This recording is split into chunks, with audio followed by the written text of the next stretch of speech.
কাবাগরের সামনে গেলে বা কোন আত্মীয় স্বজন গেলে বলবেন, কাবাগর দেখার সাথে সাথে প্রথম যখন কালো অংশটা চোখে পড়বে, যখন আপনি মসজিদে হেরমের গেট দিয়ে ঢুকবেন, যখন ওই Fahad gate, King Fahad gate আছে, যখন ঢুকবেন, অনেক দূর থেকে কালো কালো কাবাগরের একটু একটু দৃশ্য ভেসে উঠবে চোখের সামনে। তখন দোয়াটা করবেন, কি দোয়া করবেন কয়টা? যখন কয়টা? একটা দোয়াই কবুল হবে দেখার সাথে সাথে। কাবা ঘর দেখার সাথে সাথে প্রথম যে দোয়াটা করবেন ওটা কবুল করবেন কে?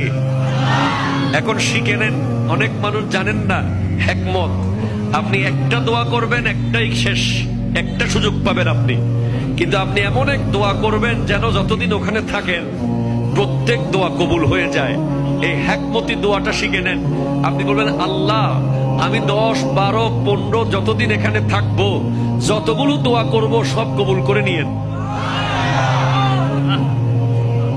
দোয়া করছেন কয়টা? পাবেন কয়টা? কাবা, কাবে কি রৌনক, কাবে কা মঞ্জর, আল্লাহু আকবার।